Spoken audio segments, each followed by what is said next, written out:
Hi there. So in this little video, I'm just going to thread in some of my own experience into some themes that Cadell Last will be speaking about and that he is and has been exploring through Philosophy Portal. I'm going to be speaking specifically to reading the Phenomenology of Spirit. Some friends and I earlier this year gave it a go. We got to self-consciousness, or the beginning of self-consciousness. It's available on the Holey Cow YouTube channel. We have about five sessions there. It was deeply rewarding. So earlier this year, this kind of text stood before me for a while as being necessary and important, but I hadn't quite got to it, and I was becoming increasingly influenced, particularly by Cadell, to return to it. And it makes sense because part of the original impetus or impulse behind creating Philosophy Portal, coming from Cadell, was to relearn the foundational texts of the modern world. The reason that he cites, and I'll give a little clip that I cut out this part, is because we grow up and have grown up in a context in which deconstruction has been the thing. But the peculiarity is that we inherit this space in which we no longer know what we are deconstructing. So Philosophy Portal came into return to reread these foundational texts, which actually deepens the deconstructive project because you know what you are deconstructing. It's an incredible work and it's highly successful, and we wish it more and more success. Because of that, the courses that have been available on Philosophy Portal have been around texts. Upcoming, as in a few days after this will be released, is the first course at Philosophy Portal that deals with a concept, or that is grounded in a concept, Christian atheism. That's starting on the 20th of this month. It's something new for the portal, as I say, because they have been doing courses on text specifically. So it's an exciting space, and it's exciting above and beyond the material itself.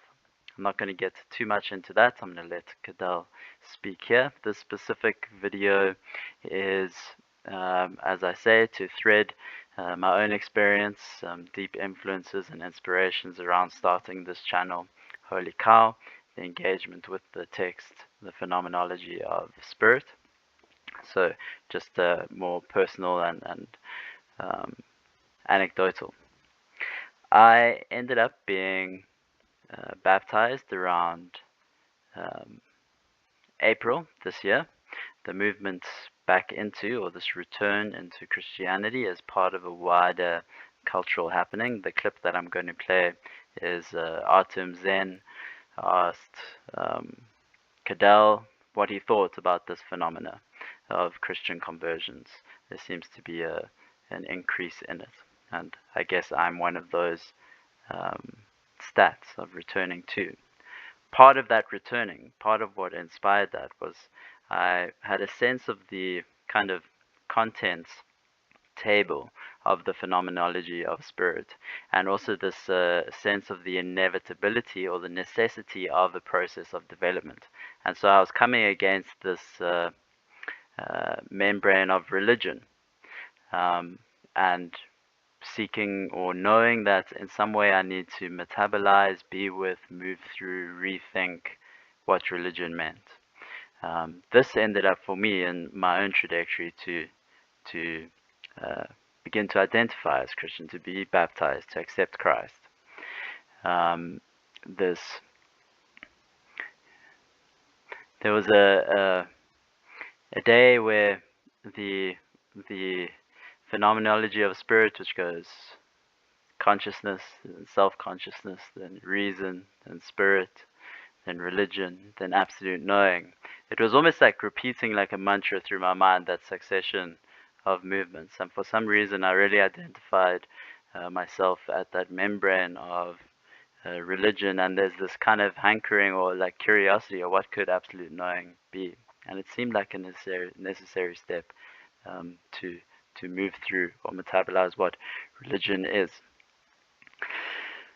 That's all by the wayside and just personal anecdotes of the way in. What I'm going to play the clip now is Cadell answering the question of what he thinks about the phenomena of recent Christian conversions. And he does so by speaking to the phenomenology of spirit as the basic frame in which he's using to interpret or understand movements in culture, and I suppose in spirit. He also speaks a bit to the course that is now only a few days away, Christian Atheism. Enjoy. Christian Atheism, and it's going to be my attempt to engage. No, it's a huge one, and actually I haven't announced it yet, but the next course at Philosophy Portal is going to be titled Christian Atheism, and it's going to be my attempt to engage with this historical phenomena, and it's inspired by Zizek, whose latest book is titled Christian Atheism. So it's not. There's a tradition of this idea as well, but no, conversions are happening. Christian conversions are happening, and the way I think about this is that I basically have the model in my mind of Hegel's Phenomenology of Spirit. So in Hegel's Phenomenology of Spirit, he articulates a series of historical forms that unfold within every individual and collective life. And those forms are consciousness, self-consciousness, reason, spirit, religion, and absolute knowing. And so those forms comprise the phenomenology of spirit. And the way I'm thinking about it is that our society, since the beginning of this century, has been moving through the phenomenology of spirit and trying to figure out the truth of form for our century. So I think in the early 2000s, I think we were trying to do it through reason. And I think that that's sort of evident in sort of like figures like Richard Dawkins, who founded like an institute like the Institute for Reason and Science. And this idea that reason and science could get rid of spirituality and religion. And then this sort of fell apart. And I think that in the 2010s, we were more moving into spirituality, meaning a movement towards, let's say, I'm spiritual, but I'm not religious. Right? And that was becoming a dominant form. And we were exploring meditation, we were exploring psychedelics, we were exploring the inner world, we were exploring inner rituals, we're exploring that dimension of spirit. But what we were saying about religion was more about the antagonism with like the social institutional body, which we had a negative relationship to. And now I think we're in the religious phase, where people are seeing the limitations of spirit, and you'll even have people like Peter Thiel say things like, I'm religious, but I'm not spiritual. So they're inverting it. Right? And they're going more into religion. I'm not so sure, but here's what I can't figure out about it. I'm not sure how much of it is LARPing. Like I'm not so sure how much of the religious identity thing is LARPing with religious identity, or like just watching YouTube videos too much, and how much of it is actually like people going back to church. Because when you look at the data, I'm not sure if like church attendance is rising or not. I'm not sure, but like that to me like would be the concrete dimension of it. Like is like, are we actually going back to religion, or is it kind of like a virtual symptom?